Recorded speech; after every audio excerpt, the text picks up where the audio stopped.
जी, धन्यवाद। सभी लोग गायत्री मंत्र एक साथ। ओम भूर्भुवः स्वः तत्सवितुर्वरेण्यं भर्गो देवस्य धीमहि धियो यो नः प्रचोदयात्। जैसे कि आज की कक्षा का विषय है प्राणमय कोश। तो रेफरेंस के लिए दो चीज ये बाबूजी की कक्षा की ही एक पीपीटी है जिसको लिया जा रहा है, और साथ में गायत्री महाविज्ञान। तो गायत्री महाविज्ञान में गुरुदेव ने बड़े अच्छे से समझाया है, बाकी सब लोगों को इसे पता ही है, बट फिर भी मैं एक रिपीटेशन में ही ले रही हूँ इस चीज को कि प्राणमय कोश को हम इस तरीके से समझ सकते हैं कि मान लीजिए एक बल्ब है। बल्ब को हम ऐसे मान सकते हैं कि वो अन्नमय कोश का प्रतीक हो गया, और उसके अंदर जो बिजली आ रही है वो एक प्राणमय कोश का प्रतीक हुआ। कि बल्ब अगर बहुत अच्छा है लेकिन उसमें बिजली का सप्लाई ना हो तो वो जलेगा नहीं।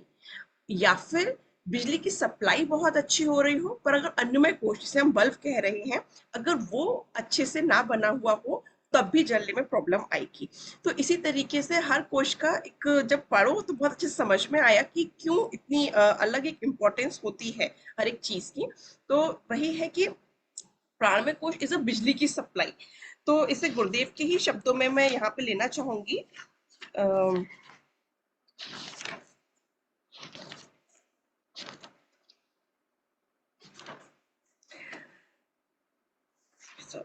second.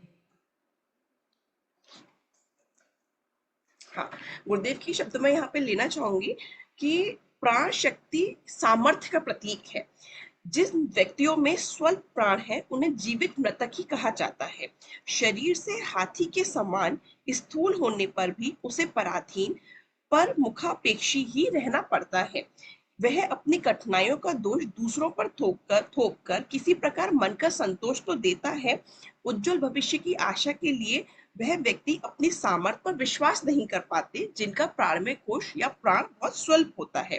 किसी सबल व्यक्ति की, नेता की, अफसर की, धनी की, सिद्ध पुरुष की, देवी देवताओं की सहायता की आशाएं का वो केंद्र बने रहते हैं, का वो ऐसा केंद्र होता है। ऐसे लोग सदा ही अपने दुर्भाग्य का रोना रोते रहते हैं। तो गुरुदेव ने बोला कि जितनी भी प्रतिभा दिखाई देती है, बुद्धि दिखाई देती है या फिर शक्ति दिखाई देती है, उन सबके पीछे अगर देखा जाए तो ये हमारा प्राण ही है जो कि एक शक्ति के रूप में बाहर दिखाई देता है। गुरुदेव ने लिखा है प्राण द्वारा ही ये श्रद्धा, निष्ठा, दृढ़ता, एकाग्रता और भावना प्राप्त होती है। तो गुरुदेव ने यहाँ पे लिखा है कि प्राण के द्वारा ही हमें श्रद्धा, निष्ठा, एकाग्रता और भावना प्राप्त होती है। यहाँ पे एक मन में एक भाव ये भी आया कि श्रद्धा के द्वारा भी हमें प्राण की प्राप्ति होती है। जितनी ज्यादा लाइक वो मनोमय कोश का शायद पार्ट हो सकता है कि जितनी ज्यादा मन में श्रद्धा होती है, भावना होती है, प्राण भी उस तरीके से और ज्यादा वर्क करने लग जाता है। मोदी ने लिखा है कि संसार के अन्य सुख साधनों को प्राप्त करने के लिए जितने विवेक, प्रयत्न एवं पुरुषार्थ की आवश्यकता पड़ती है, मुक्ति के लिए उससे कम नहीं, और इस मुक्ति की प्राप्ति के लिए प्राण की बहुत ज्यादा आवश्यकता होती है। तो अब ये क्वेश्चन आता है कि ठीक है, प्राण समझ में आया, पर प्राण को प्राप्त कैसे किया जाए। तो ये पीपीटी में बड़े अच्छे से समझाया है, आगे इसको ले लेते हैं कि एक सेकेंड। प्राणमय कोश जागरण के पहले लाभ ले लेते हैं कि प्राण शक्ति से मनुष्य को ऐश्वर्य, पुरुषार्थ, तेज, ओज एवं यश निश्चय ही बढ़ते हैं। तो दिस इज वेरी ऑब्वियस कि अगर प्राण होता है उसी से हमारे जितने भी कर्म बन रहे हैं उसके लिए जो शक्ति प्राप्त हो रही है, बिकॉज वो प्राणमय कोश से ही प्राप्त होती है, तो उससे हमारा ऐश्वर्य, तेज और पुरुषार्थ सभी कुछ बढ़ता है। प्राणमय कोश की संरचना और 5 प्राण और 5 लघु प्राण इस 10 से उत्तम प्राणमय कोश बना हुआ है। अब आता है कि प्राणमय कोश का जागरण किस तरीके से किया जाए। तो बंध, मुद्रा और प्राणायाम द्वारा यत्नशील पुरुष को यह प्राणमय कोश सिद्ध होता है। तो हमें अगर प्राण समझ में आता है तो इसको अब जागृति किस तरीके से की जाए। तो बाबूजी ने बहुत बार क्लास में पहले भी बताया हुआ है कि बंध, मुद्रा और प्राणायाम। तो अभी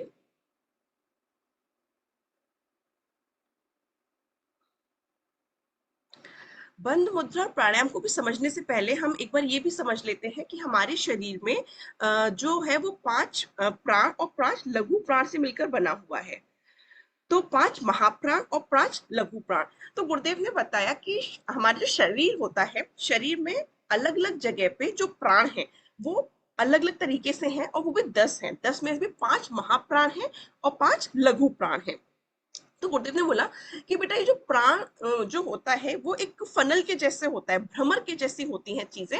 जैसे कि आप ये देखेंगे यहाँ पे चित्र में भी बनाया गया है कि भ्रमर की स्थिति कैसी होती है। ऊपर एक फनल एक स्पेस जैसा होता है और नीचे की तरफ कॉनिकल होती हैं चीजें। तो गुरुदेव ने बोला जैसे कि बहुत ज्यादा जब वायु का वेग होता है तो वायु में भी भ्रमर पड़ने लग जाते हैं। इसी तरीके से हमारे प्राणमय कोश में क्या होता है कि शरीर के विभिन्न केंद्र हैं, उनमें इन प्राणों को अलग अलग नाम दिया गया है। जैसे कि जो ऊपर बताया गया उसे महाप्राण और नीचे जो बिंदु शेप में है दैट इज लघु प्राण। एक बार इसको समझने के लिए यहाँ से ले लेते हैं। मनुष्य शरीर में 10 जाति के प्राणों का निवास है। इनमें 5 को महाप्राण, 5 को लघु प्राण कहते हैं। महाप्राण है प्राण, अपान, समान, उदान और व्यान। ये 5 महाप्राण हैं। और नाग, कुर्म, क्रकल, देवदत्त, धनजय ये 5 लघु प्राण हैं। शरीर में कुछ ऐसे भ्रमर हैं जिनमें जानने से प्राण तत्व की क्रिया एवं स्थिति उन भ्रमरों के अनुकूल ही हो जाती है। बिजली की धारा बल्ब के स्पर्श से प्रकाश करती है, पंखे के साथ मिलकर हवा करती है, मोटर में आकर ताकत पैदा करती है, रेडियो में उसका कार्य ध्वनि को पकड़ना होता है।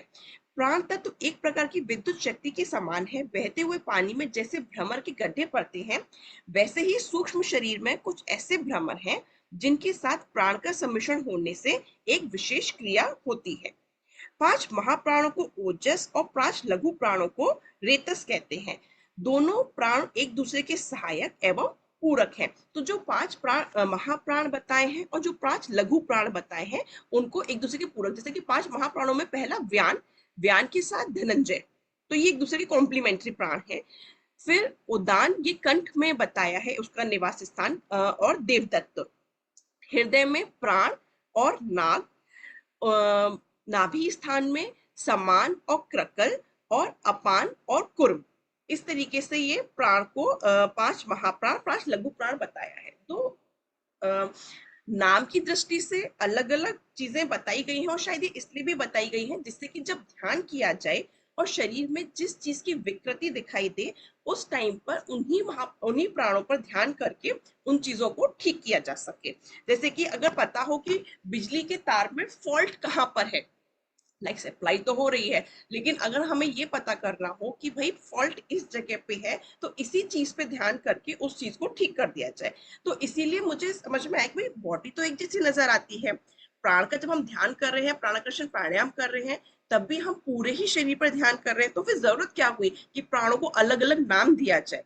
तो मुझे वही समझ में आया कि जैसे कि अगर आंख में खराबी हो और हम शरीर को लेके जाए तो डॉक्टर पूछेगा भाई खराबी किधर है, क्या कहाँ ठीक करना चाहिए। इसी तरीके से जब हम प्राण को समझते हैं कि अच्छा, इसलिए उनको डिफरेंट डिफरेंट नाम दिए गए हैं कि जब हम ये समझेंगे किस प्राण में खराबी हो रही है, तो प्राणाकर्षण की क्रिया द्वारा या फिर जो अलग अलग विविध प्राणायाम दिए हैं उनके द्वारा इन चीजों को ठीक करने में ये चीज सहायक होती है। सूक्ष्म मैं इसी प्राणों के ऊपर ही ले रही हूँ कि सूक्ष्म निरीक्षण करने पर पता चलता है कि इन स्थानों पर शरीरगत वायु प्राण की उष्णता के कारण एक प्रकार के भ्रमर चक्र उत्पन्न होते हैं। भ्रमर सदा ऊपर चौड़े होते हैं जैसा कि उसमें भी दिखाया है पिक्चर में, और नीचे की तरफ ढलवा होते जाते हैं। अंत में बहुत ही छोटे नोक मात्र हो जाते हैं। ऊपर के सबसे चौड़े भाग को स्तर और नीचे के भाग को, नुकीले भाग को बिंदु कहते हैं। इसी प्रकार प्राण वायु के भ्रमर का ऊर्ध्व महाप्राण और अधो भाग लघु प्राण कहा जाता है। एक स्तर है, दूसरा बिंदु।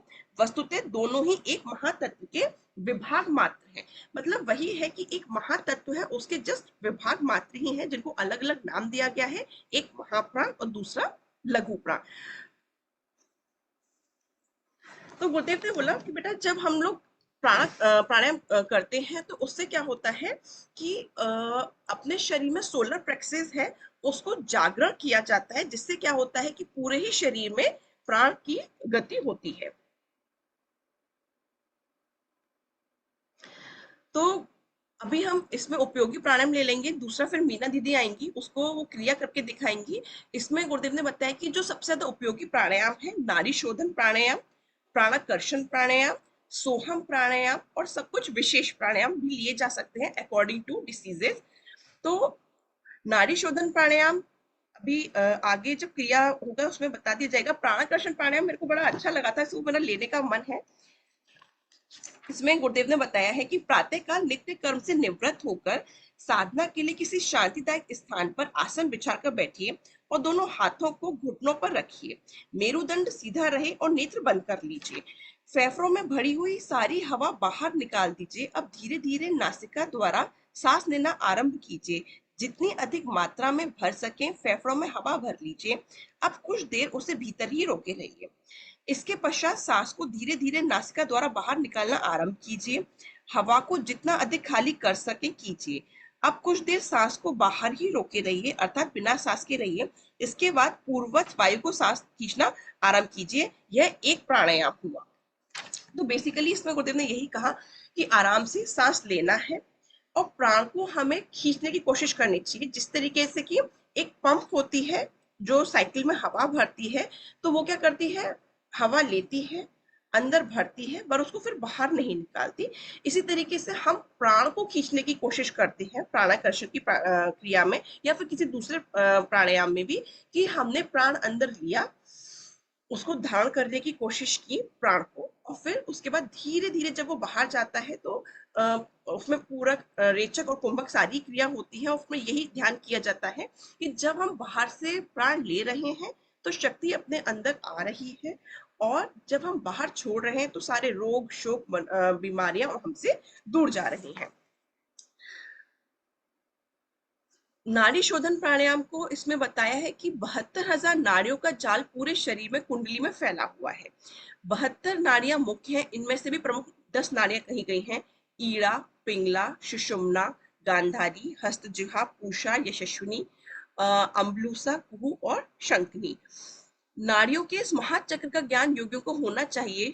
शरीर में ईड़ा, सेकेंड भैया कुछ गड़बड़ हुआ क्या?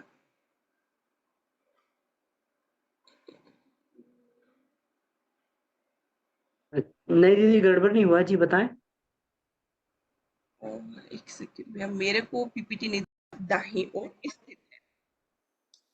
नाड़ियों के इस महाचक्र का ज्ञान योगियों को होना चाहिए। शरीर में ईड़ा बाईं ओर और पिंगला नाड़ी दाहिनी ओर स्थित रहती है। ईड़ा पिंगला के बीच सुषुम्ना नाड़ी है। दाएं नेत्र में हस्तजिह्वा और बाएं नेत्र में गांधारी का निवास है। पूषा तथा यशस्विनी क्रमशः दाएं और बाएं कान में स्थित है। मुंह में अम्बुसा का निवास है। जननेंद्रियों में कुहू तथा मूल स्थान में शंखनी का निवास है। तो इस तरीके से इन इन 10 नाड़ियों के बारे में यहाँ पे बताया गया है। नाड़ी शोधन की विधि, कि दाई नासिका को बंद करके बाई नासिका से लंबी गहरी सांस भरकर पूरक और बाई से ही रेचक करें। 3 बार बाई नासिका से ही रेचक और पूरक करें। अब बाई नासिका को बंद करके दाई नासिका से लंबी गहरी सांस भरकर पूरक और दाई से ही रेचक करें। 3 बार दाई नासिका से ही रेचक और पूरक करें। दोनों नथनों में सांस भरकर तथा यथाशक्ति कुंभक करें एवं मुंह से निकाल दें। इस प्रकार 7 बार के श्वास प्रश्वास में एक नाड़ी चक्र शोधन पूरा होता है। सबसे प्राणाकर्षण प्राणायाम अभी जैसे शेयर किया कि सबसे महत्वपूर्ण और सबसे सरल प्राणायाम है। प्राणाकर्षण के चरण, प्राण मंथन, संकल्प बल का अभिवर्धन, प्राण बल का संवर्धन, ओजस तेजस का जागरण। तो बेसिकली वही है कि जब हम प्राण को आकर्षित कर रहे हैं तब यही किया जाता है कि अपने अंदर प्राण को लेकर गए, और प्राण का मंथन, एक बार बाबूजी इसको समझा, मुझे क्लियर हुआ ये व्हाट इज प्राण मंथन। और संकल्प बल का अभिवर्धन यही है कि जब हमने प्राण को प्राणाकर्षण कर रहे हैं, प्राण वायु को अपने अंदर ले रहे हैं, तो अपने संकल्प बल को बहुत ज्यादा बढ़ाने की कोशिश करते हैं कि जब ये प्राण मेरे अंदर आया है तो मेरा अपना संकल्प बल बढ़ रहा है, मेरे अंदर का जो ओज है, मेरे अंदर का तेज है, या फिर शरीर में जो कहीं बीमारियां नजर आती हैं वो सब दूर हो रही हैं हमसे। सोहम प्राणायाम स्वचालित प्राणायाम की एक चमत्कारी प्रक्रिया है। उसमें यही ध्यान किया जाता है कि जो भी जब हम सांस ले रहे हैं तो एक अपने अंदर ये भाव करना कि जो आप हो ईश्वर वही मैं भी हूं। तो जब ये भाव जागृत होता है कि जो आप हो वो ही मैं हूं, तो ऑटोमेटिकली अपने अंदर जो है बहुत विश्वास जागृत होता है, और जो विश्वास है उससे हमारे अंदर का प्राण भी जागृत होने लग जाता है। क्योंकि जब ये भाव आने लगता है, कई बार ये देखा गया है कि जो लोग डिप्रेस्ड होते हैं या फिर डिप्रेशन के अलावा कई बार निराशा आ जाती है, चलो डिप्रेशन पड़ा उसमें चले गए, कई बार निराशा आ जाती है कि मैं कुछ भी नहीं हूँ, आत्महीनता की भावना जब देखी जाती है। लेकिन जब ये बार बार ध्यान किया जाता है कि मेरे अंदर वो सारी संभावना है जो कि ईश्वर के पास है, तो अपने अंदर भी वही भाव जागृत होने से वैसे ही गुण भी आने लग जाते हैं। तो सोहम प्राणायाम इसके लिए बहुत अच्छा है कि जब भी हम बैठे होते हैं इस तरीके से भाव किया जा सकता है, सो हम जो आप हो वही मैं हूं। तो जब आप वो हो तो मेरे कर्म किस तरीके से होने लगते हैं, उसी तरीके से भाव आने लग जाता है कि मेरे कर्म कैसे होंगे, ईश्वर स्वरूप होने चाहिए, मेरे गुण कैसे होने चाहिए, ईश्वर स्वरूप होने चाहिए। तो वैसे ही अपने अंदर भी विश्वास जागृत होने लगता है, अपने अंदर श्रद्धा जागृत होने लगती है। तो अपना जो एक आत्मा है उसके जागरण के लिए भी सोहम प्राणायाम बहुत ज्यादा हेल्पफुल होता है। विशेष प्राणायाम मनोविकारों के उपचार हेतु बड़े अच्छे से इसमें बताया है कि जब एग्रेशन आता है तो उसका ब्रेन सेंटर बताया थैलेमस, और प्राणायाम चंद्रभेदन। अब चंद्रभेदन क्यों बताया, क्योंकि बेसिकली क्या है, एग्रेशन में गुस्सा आ रहा है, तो चंद्रभेदी प्राणायाम क्या करेगा, ईड़ा नाली जो होती है जो आपके लेफ्ट साइड में होती है, वो क्या करती है, ठंडक, चंद्र ठंडक देती है। तो इसलिए लेफ्ट टू राइट नोस्ट्रिल, मतलब कि जब हमने लेफ्ट साइड से लिया और राइट साइड से बाहर वायु को निकाला, तो left to right, left side से लेना और राइट साइड से वायु को बाहर निकालना, तो बेसिकली प्राण को धारण करना और राइट साइड से निकालना। तो एग्रेशन में, डिप्रेशन की अगर स्थिति हो तो डिप्रेशन में क्या हो गया है कि व्यक्ति कुछ भी काम नहीं कर पा रहा है, तो उस टाइम पे उसको एक राइट साइड से लेके सूर्य भेदन प्राणायाम किया जाता है कि सूर्य की शक्ति को लिया जाए जिससे कि व्यक्ति को क्या मिल सके, शक्ति मिल सके। तो राइट नोस्ट्रिल से वायु को लेना और लेफ्ट नोस्ट्रिल से बाहर निकाल देना। ऑब्सेशन कंपल्शन की जो डिल्यूजन डिसऑर्डर्स होते हैं, लाइक बार बार व्यक्ति का मन करता है कि समझ नहीं आता कि क्या हो रहा है, हेलुसिनेशंस होते हैं, जो चीजें नहीं है वो भी कई बार दिखाई देने लग जाती हैं या फिर सुनाई देने लग जाती हैं। तो इसमें पैराइटल लोब जो उसका ब्रेन सेंटर होता है वो बताया गया है। उसमें अनुलोम विलोम प्राणायाम की एक साइड से लेना, दूसरी से निकालना, फिर दूसरी साइड से लेना, आपके राइट नोस्ट्रिल से लेना और लेफ्ट नोस्ट्रिल से वायु को बाहर निकालना। इम्पेशेंस और एंजाइटी जब होती है उस समय पे जो इमोशंस का सेंटर है दैट इज एमिगडेला होता है। इस चित्र में भी दिखाया गया है कि थैलेमस, थैलेमस के नीचे हाइपोथैलेमस, और यहाँ पे इस साइड में जाके दैट इज एमिगडेला। तो उसके लिए जो पेशेंट बताया है प्राणायाम दैट इज ईड़ा चालन, left to left nostril only, कि इसमें राइट का नोस्ट्रिल का पार्ट नहीं रहेगा, लेफ्ट नोस्ट्रिल से ही वायु को लेना और लेफ्ट नोस्ट्रिल से ही वायु को बाहर निकाल देना।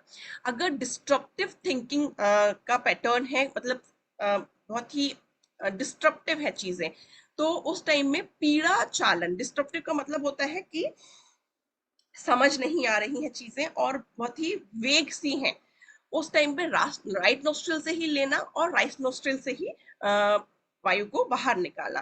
फीबल माइंडेड में उस समय पे क्या होता है, प्राणाकर्षण प्राणायाम किया जाए, बोथ नोस्ट्रिल से लेना और बोथ नोस्ट्रिल से ही बाहर निकालना। बाबूजी ने यहाँ पे बंद करके समझाया है, उससे पहले एक और स्लाइड है कि महाबंध, जालंधर बंध, उड़ियान बंध और मूल बंध। तो जब बंध की बारी आती है तो ये प्राणायाम का पार्ट हुआ, उसके बाद आते हैं बंध, बंध और मुद्रा। तो मूल बंध हम सभी को पता है कि गुदा पार्ट के थ्रू उसको लगाया जाता है। उड़ियान बंध में हम उदर पार्ट को अंदर लेते हैं, और जालंधर बंध में जब यहाँ पे गले के थ्रू वहां पे लगाया जाता है, और महाबंध में तीनों ही बंधों को जब एक साथ लगाया जाता है उसको महाबंध कहते हैं।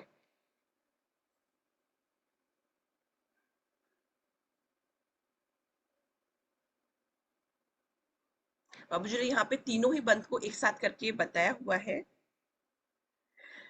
महामुद्रा अभी जब मीना दीदी उसको लेंगी तो वो उसको अच्छे से समझा पाएंगी। और लास्ट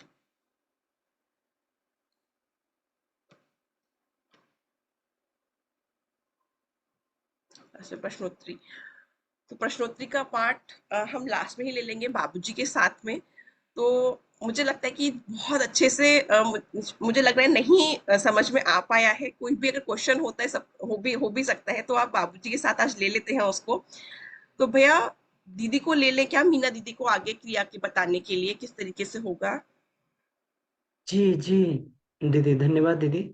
तो इसमें जो है ये पीपीटी के माध्यम से आपने जो है इसमें जो ये किया है, तो पीपीटी में लगभग सारे ही इसमें तथ्यों को समाहित करने का प्रयास किया है। तो बहुत बहुत आभार इसके लिए।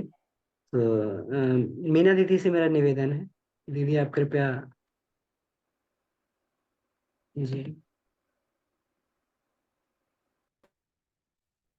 तो जो हमारा ये वाला इसमें रह गया है, प्रैक्टिकल वाला पार्ट, तो प्रैक्टिकल वाला पार्ट इसमें देख लेते हैं जी, मीना दीदी।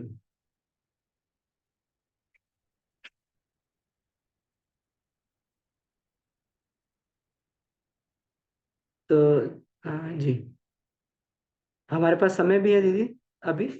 तो मीना दीदी, अगर आप इसमें कुछ इसके विषय में कुछ सैद्धांतिक पक्ष में भी बताना चाहते हैं तो वो भी इसको लिया जा सकता है जी। जी प्रणाम भैया, सभी को प्रणाम, बाबूजी को प्रणाम। एक मिनट दीदी, इसको आप स्क्रीन को इसको ये कर सकते हैं ना, स्टॉप शेयरिंग कर सकते हैं। जी धन्यवाद। जी भैया, तो दीदी ने पीपीटी के माध्यम से बहुत कुछ बताया। और प्राण में कोश, जैसा कि दीदी ने स्टार्टिंग में ही बता दिया कि अन्न में जब हमारा ठीक हो जाए तो उसी के बाद प्राणमय कोश की जो साधना है उस पद्धति में हमें आगे बढ़ना चाहिए। भैया मेरी आवाज आ रही है?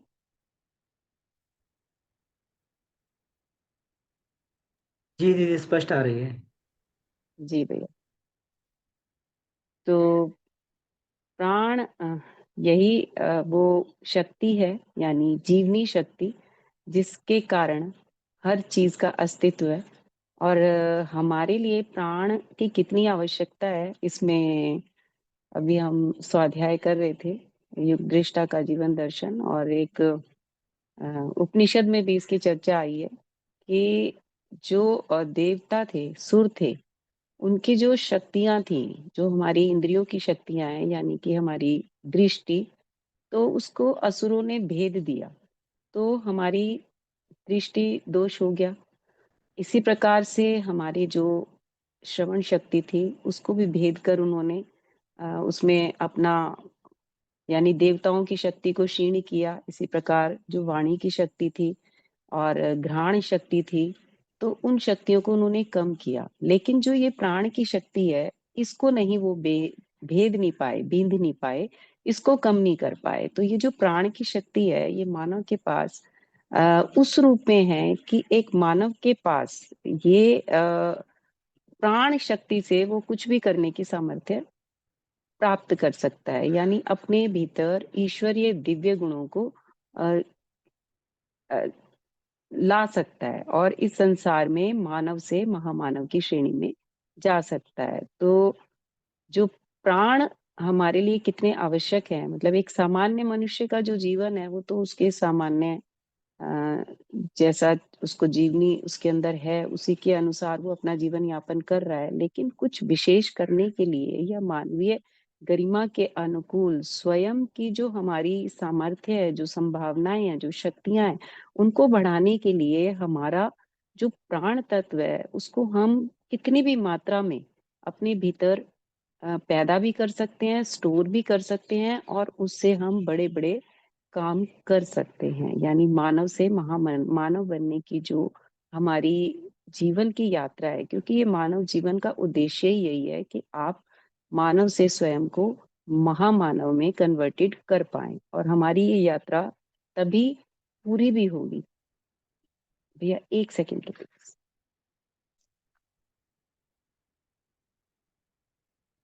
तो हमें अपने प्राण बल को बढ़ाने के लिए दीदी ने बताया कि 5 महाप्राण और 5 लघु प्राण। तो हमारी पहले बॉडी जो सिस्टम है, जो हमारा ये तंत्र है, अपने इस शरीर के हर क्रियाकलाप को समझना, इनकी एक्टिविटीज को जानना और उसी के अनुरूप उन्हें पहले तो हमें स्वस्थ करना होगा। अपने शरीर के क्रियाकलाप हम कर पाए उतनी शक्ति, उतनी सामर्थ्य में अर्जित करनी होगी। और उसी के लिए ये जो प्राणमय कोश में जो साधनाएं बताई हैं, जो गायत्री मंजरी में भगवान शिव ने माँ पार्वती को वो गूढ़ रहस्य समझाया कि किस प्रकार मानव प्राणमय कोश को जागृत करके अपनी शक्तियों का विस्तार कर सकता है। तो उसमें उन्होंने जो 3 उपाय बताए थे, बंध, मुद्रा, प्राणायाम, बंध और मुद्रा। तो उसके उसके सहयोग से, मतलब ये बताया उन्होंने कि एक सामान्य मनुष्य भी इस साधना से, इनके अभ्यास से, इन यौगिक अभ्यासों से वो अपने अंदर प्राण की शक्ति को जागृत कर सकता है। और ये जो प्राण होते हैं, ये प्राण एक तो है कि जो हम सामान्य रूप से प्राण, लेकिन प्राण हमारे चारों ओर एकत्रित हैं। दिव्य प्राण, ईश्वरीय दिव्य प्राण हमारे चारों तरफ व्याप्त हैं। क्या हम प्राणों के समुद्र में ही घूम रहे हैं, टहल रहे हैं? चारों तरफ उस प्राण शक्ति को हम अनुभव नहीं कर पाते, लेकिन जितनी अधिक मात्रा में हम उनको अपने भीतर संचित कर सकते हैं, उनका यूज कर सकते हैं। तो इसके 3 क्रम हैं कि हम पहले उन प्राणों को अपने भीतर भरें, खींचें, और जो हमारे शक्ति केंद्र हैं या हमारे वो पॉइंट्स हैं या वो जो रिमोट, जैसे कहते हैं ना, केंद्र बने हुए हैं, शक्ति केंद्र हैं। इसीलिए इस तंत्रिका तंत्र को समझना बहुत आवश्यक है। तो हम इसको अगर प्रैक्टिकली करेंगे तो ज्यादा अच्छे से समझ पाएंगे। 5 प्राण की बात दीदी ने की, उसके साथ 5 लघु प्राण हैं। तो ये उन्होंने क्रिया क्षेत्र के अनुसार ही, जैसे मस्तिष्क में व्यान प्राण होते हैं और उसके साथ धनंजय प्राण होते हैं, हमारे यहाँ गले में उदान प्राण होते हैं, और लघु प्राण में देवदत्त हैं। हमारे हृदय में प्राण और नाग, और नाभि में समान और क्रिकल, और हमारे मूलाधार में अपान और कूर्म। तो ये हमारे पूरे शरीर के तंत्र को सही करने के लिए, अब इनके क्रिया कौन कौन सी है वो भी हम समझ लें कि जो अपान प्राण होता है वो हमारे शरीर के जो दूषित मल हैं उनको बाहर निकालने का कार्य करता है। और हम जानते हैं कि जो यदि दूषित प्राण हमारे शरीर में रह जाएंगे, दूषित मल, तो उस गंदगी से यदि एक भी दिन पेट साफ ना हो या हम बाथरूम ना जाएं, तो हम एक ही दिन के अंदर हमारे पूरे शरीर का जो सिस्टम है वो गड़बड़ा सकता है। रोम छिद्रों से स्वेद का निकलना, तो ये गंदगी के निकालने का जो काम है ये अपान प्राण करते हैं। और जो कूर्म है वो हमारे अंदर जो हमारे जेनाइटल ऑर्गन्स की जो पावर है, या जो बच्चों को जन्म देने की जो क्षमता है, ये हमारे कूर्म प्राण से रहती है। और इसका बहुत व्यापक स्वरूप है, लेकिन ये मोटा मोटा है।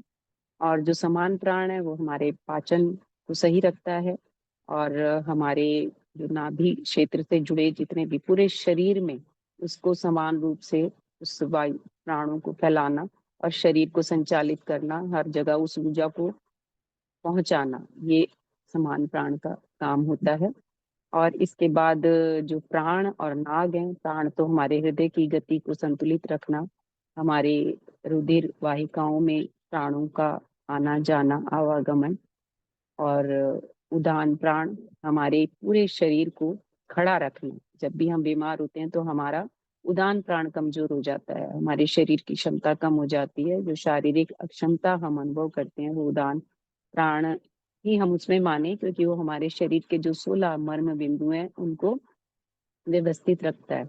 इसी प्रकार जो, और जो व्यान है, व्यान हमारे मस्तिष्कीय क्षमताओं को बढ़ाता है, हमारी रितंबरा प्रज्ञा को जागृत करता है, और अज्ञान के अंधकार को दूर करता है, अविवेक को दूर करता है।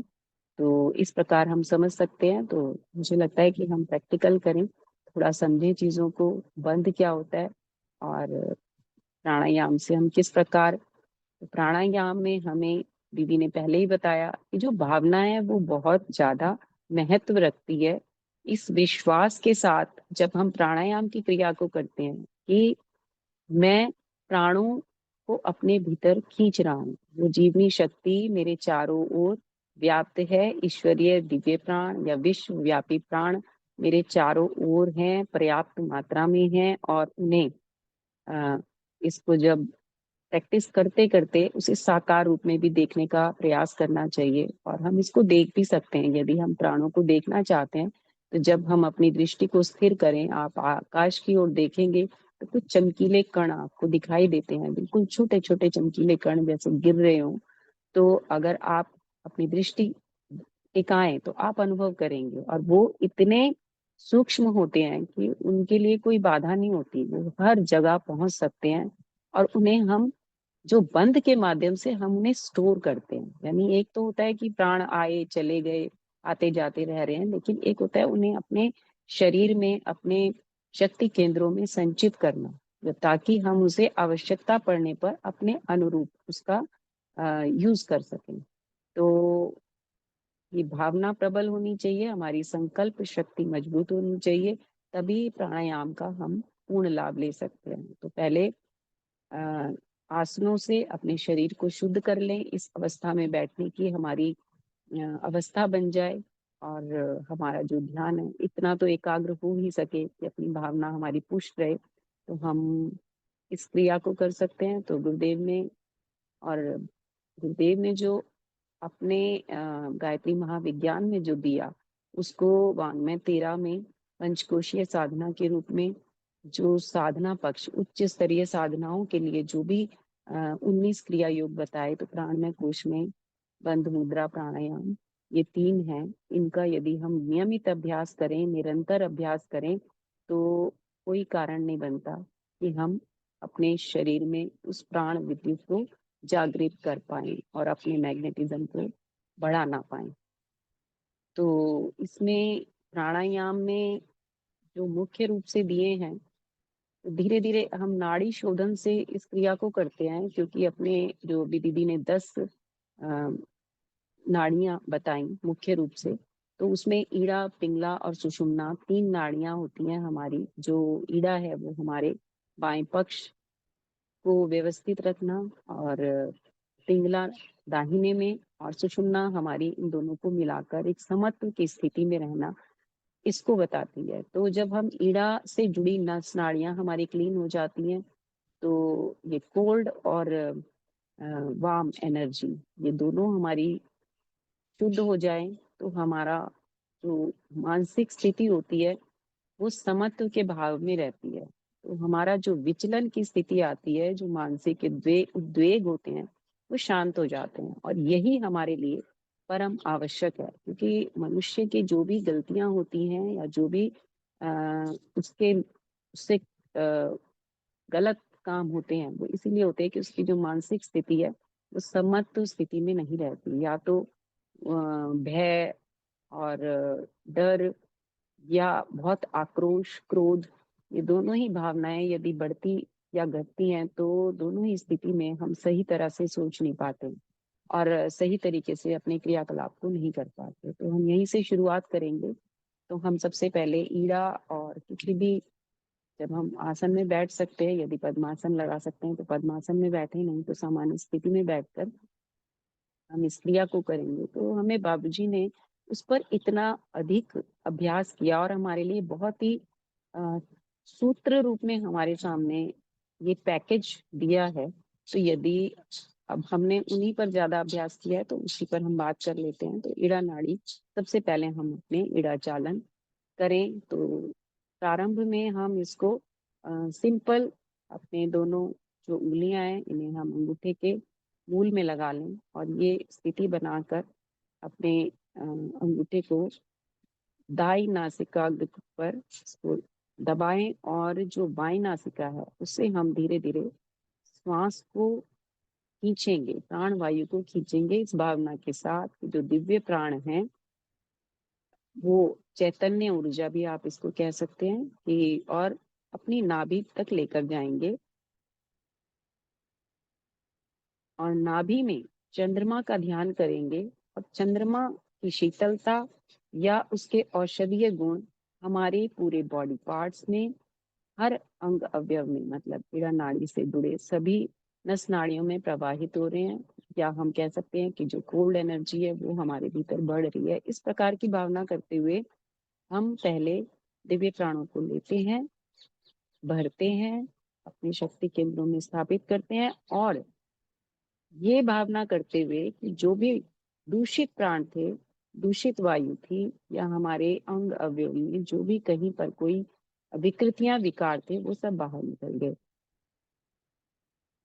प्रकार की भावना करते हुए धीरे धीरे हम इसको छोड़े। इस क्रिया का अभ्यास हम 3 बार करेंगे ईड़ा नाड़ी से, बाई नासिका।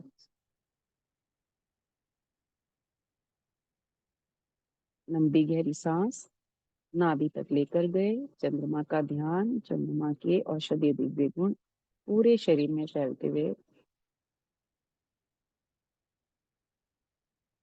विकृतियां विकार कषाय कल्मश सभी बाहर निकल गए। पुनः एक बार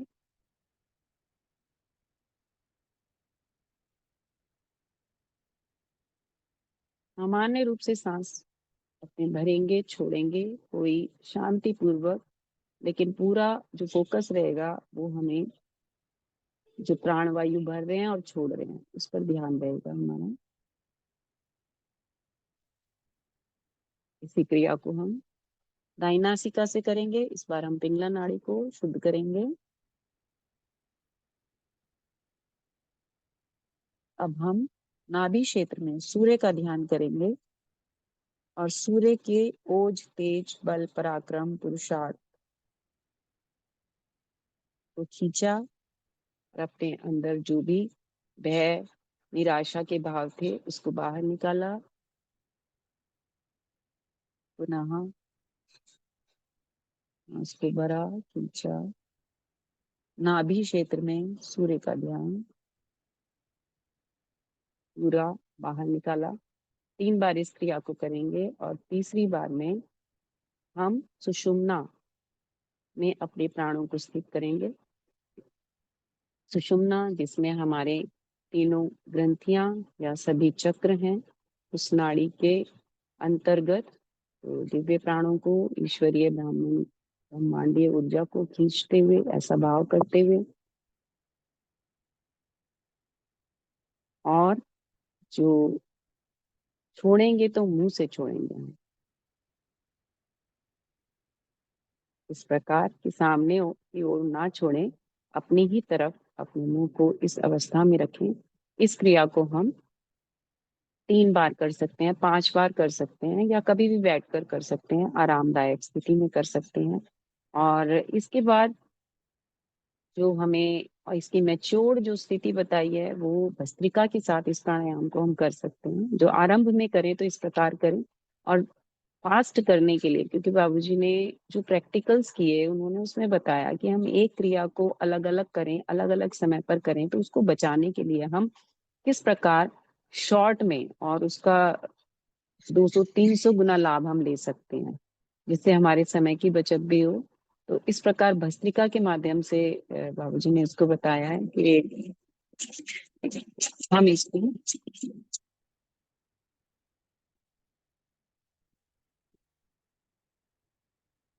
9 बार तेजी के साथ खींचे और छोड़े। भस्त्रिका के साथ करने के एक बार हम देख लेते हैं अभ्यास को।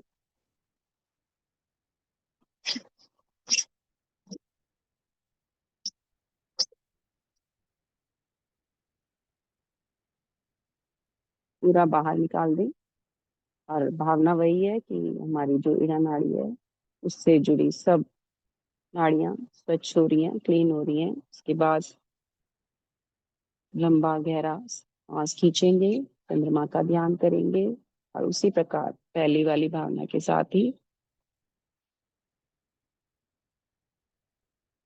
इसके साथ हम बंध भी लगा सकते हैं। बंध में हम, उसको मैं पहले बता दूंगी आपको। फिर इसी क्रिया को हम दाई नासिका से करेंगे।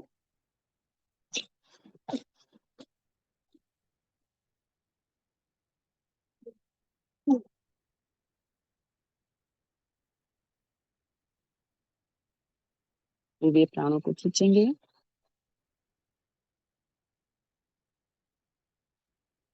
शक्ति केंद्रों में स्थिर करेंगे। हम इसको दाई नासिका से ही बाहर निकालेंगे। इसी क्रिया को दोनों नासिका छिद्रों से सांस को भरते हुए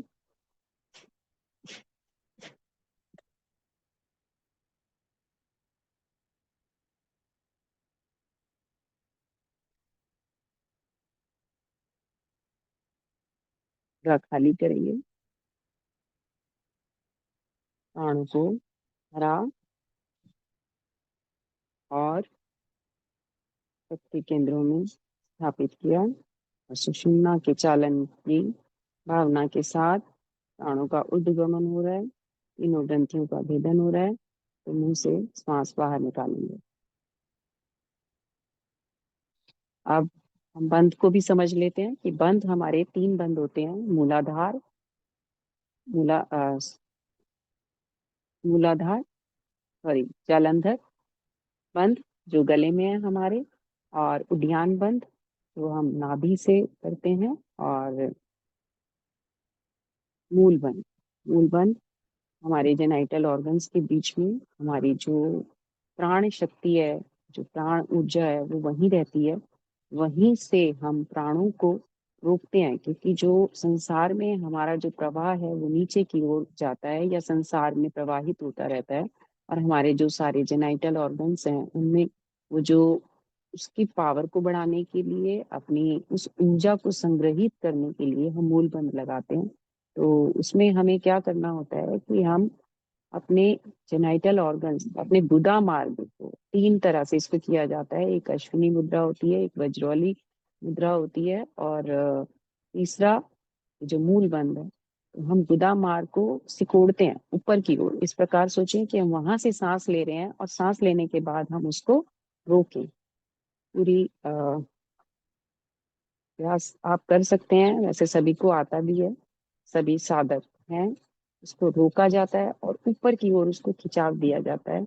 इस क्रिया को हम कभी भी कर सकते हैं वैसे, लेकिन बैठकर जब करें तो हमारा जो ध्यान है वो ये रहना चाहिए कि हमारी जो ऊर्जा है वो सुषुम्ना मार्ग के माध्यम से उसका ऊर्ध्वगमन हो रहा है और वो सहस्त्रार की ओर प्रवाहित हो रही है। तो इससे, और जब हम इसको थोड़ा सा आगे झुककर अपने जो जेनाइटल ऑर्गन्स हैं उनको हम पीछे की ओर खींचते हैं, इसको पहले अलग अलग अभ्यास कर सकते हैं। तो इससे हमारी और जो शक्ति है और संग्रहित होती है, और जेनाइटल ऑर्गन्स की पावर बढ़ती है। इस भावना के साथ करें। पहले हम अपने शरीर के जो अंग अवयव हैं, हमारे जो ऑर्गन्स हैं, हम उनमें मजबूती लाएं। उसके बाद धीरे धीरे हम इन प्राणों को प्रवाहित करें अपने शरीर के और जो पार्ट्स हैं उनमें भेजें। और उसके बाद भी बताते हैं कि इसको हम ब्रह्मांडीय ऊर्जा के साथ भी स्थापित कर सकते हैं। सभी स्थूल रूप से जितने भी पिंड हैं, ग्रह, नक्षत्र हैं, उनके साथ भी अपने आप को जोड़ सकते हैं इसके माध्यम से, क्योंकि यत ब्रह्मांडे तत् पिंडे कहा गया है। तो ये बहुत ही पावरफुल योगा है। तो मूल बंध का अभ्यास हम कर सकते हैं। ये अपने प्राणों को भरेंगे धीरे धीरे, और नीचे से भी ऊपर की ओर हम अपने प्राणों को खींचेंगे और रोक कर रखेंगे। जितनी देर आप रोक पाए सहजता से, और धीरे धीरे उसको छोड़ेंगे। इस क्रिया को प्रारंभ में आप जितना अधिक अभ्यास करें, क्योंकि हमें पता लग जाता है, एक लंबा वक्त लगता है इसको साधने के लिए। और इसी के साथ हम शक्ति चालिनी मुद्रा भी कर सकते हैं, क्योंकि जो मुद्राएं भी हमने ली हैं, बाबूजी ने जो हमें रखी हैं, ये हस्त मुद्राओं से ज्यादा यौगिक मुद्राएं हैं, जो हमारी डिग्निटी को बढ़ाएं, देवत्व का हमारे अंदर विस्तार करें। तो इसी के साथ हम मुद्रा भी कर सकते हैं।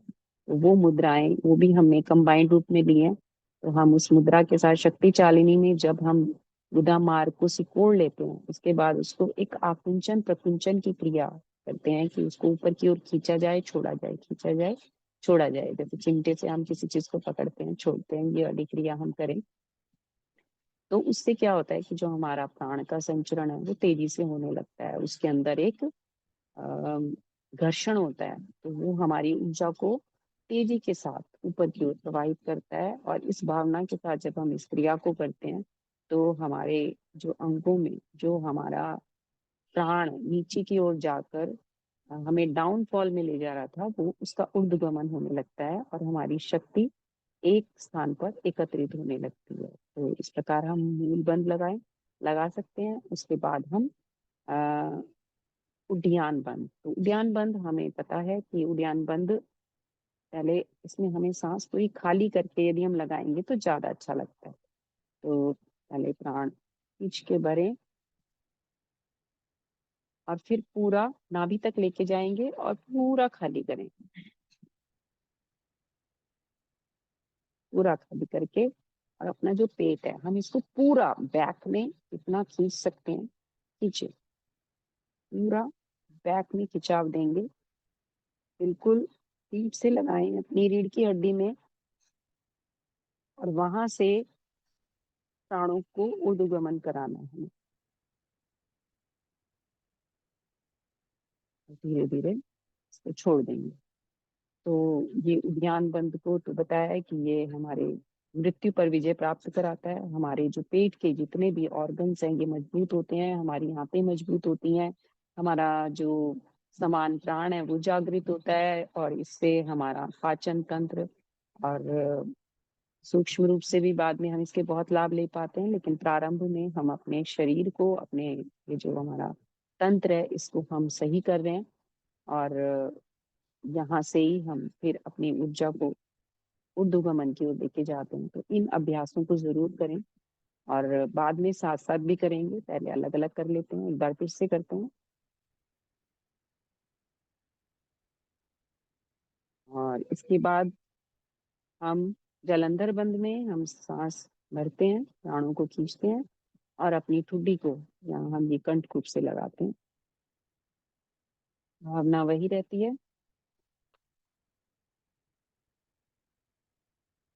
और धीरे धीरे छोड़ देते हैं। अब इसी क्रिया को हम 2 बार, 3 बार, 4 बार कर सकते हैं और तीनों बंद एक साथ लगाने, यानी कि प्राणों को भरा और पहले मूल बंद लगाया, फिर उद्यान बंद लगाया और फिर जालंधर बंद लगाया और फिर उसको रोका। यथाशक्ति बंद के माध्यम से उन्हें स्टोर किया और फिर धीरे धीरे पहले जालंधर बंद छोड़ा, उद्यान बंद और फिर मूल बंद को छोड़ा। ये हमारे तीनों बंद हो गए। इसके बाद हम जो मुख्य रूप से बाबूजी ने हमें जो एक पैकेज दिया है जिसमें हम 5 से 10 मिनट के अंदर अपने आप को पूर्णतया चार्ज कर सकते हैं, महामुद्रा। तो ये बाबूजी का एक रिसर्च है।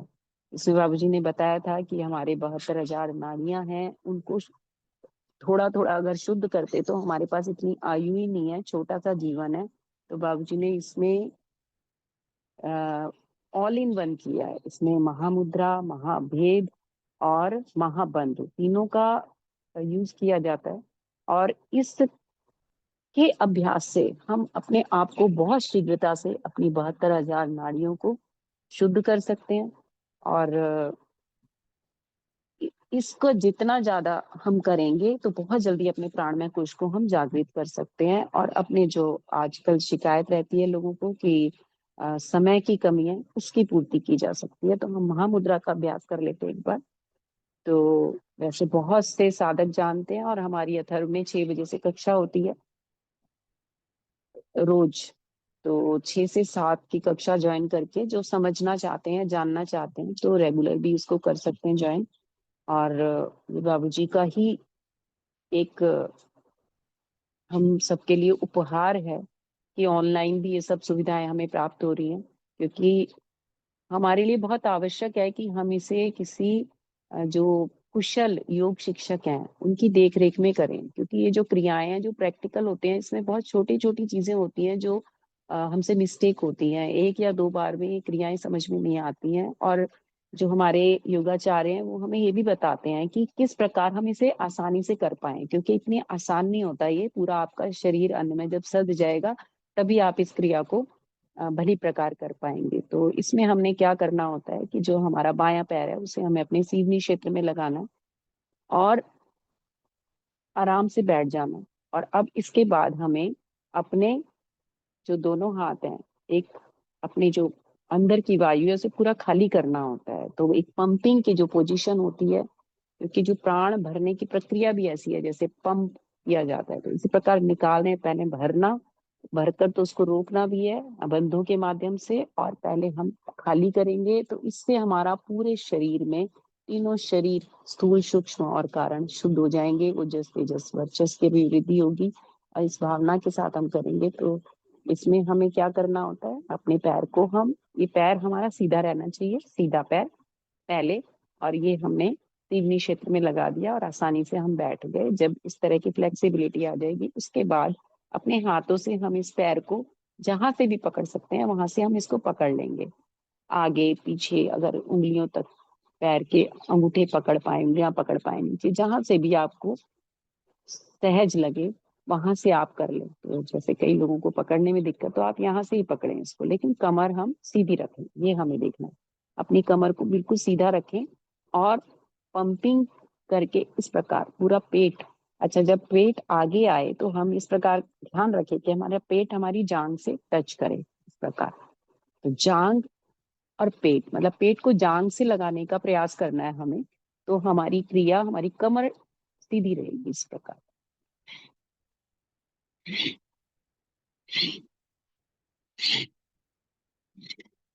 पूरा खाली करेंगे। इसके बाद हम सीधे होंगे, तीनों बंद लगाएंगे। बाह्य कुंभक है ये, जब हम पूरी सांस को खाली कर देते हैं और बाहर की ओर रोकते हैं, इसको हम बाह्य कुंभक बोलते हैं। और यहाँ हम नौली चालन की क्रिया करते हैं। यदि नौली चालन नहीं कर पाते तो मध्यम नौली, यानी उद्यान बंद, मूल बंद और जालंधर बंद, तीनों बंद लगाते हैं।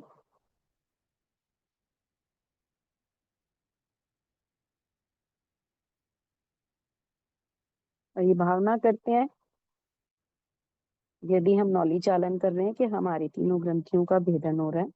इसके बाद हम प्राण वायु को खींचकर अपने रोम रोम में भरते हैं, पूरा भरा। और फिर से हमने तीनों बंद लगाने हैं, मूल बंद, उद्यान बंद और जालंधर बंद। और फिर ये प्राण भरते हुए हम नीचे की ओर पूरा जाते हैं। अगर आप नीचे नहीं झुक सकते पूरा, तो इसकी मैच्योर्ड अवस्था में तो हम अपने सिर को अपने पैर के घुटने से लगा सकते हैं, नहीं तो आप यहीं रहें, लेकिन तीनों बंद लगे रहें, प्राण हमारे भीतर भरे रहें। और हम ये फील करें कि वो जो प्राण है हमारे शरीर के हर अंग अवयव में, हमारी बॉडी के हर सेल में फैल रहे हैं और हमारे ओजस तेजस और वर्चस को बढ़ा रहे हैं। और बाई नासिका से फिर हम इसे खाली कर दें।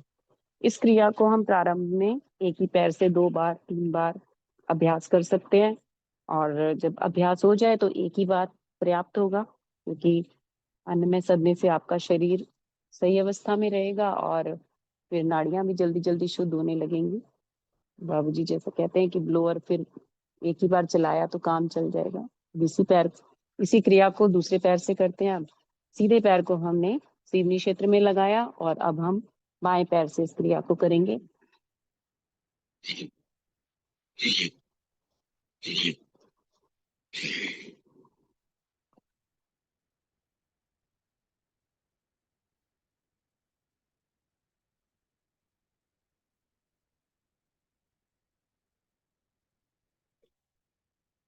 प्राणों को भरेंगे, तीनों बंद लगाएंगे, महाबंद और महाभेद।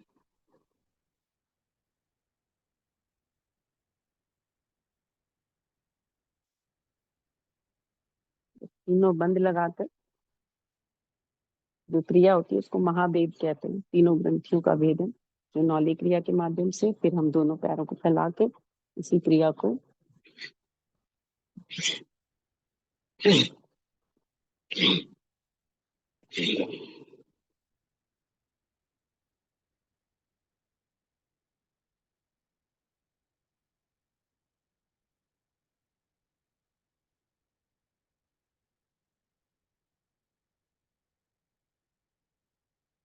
प्राणों को भरा।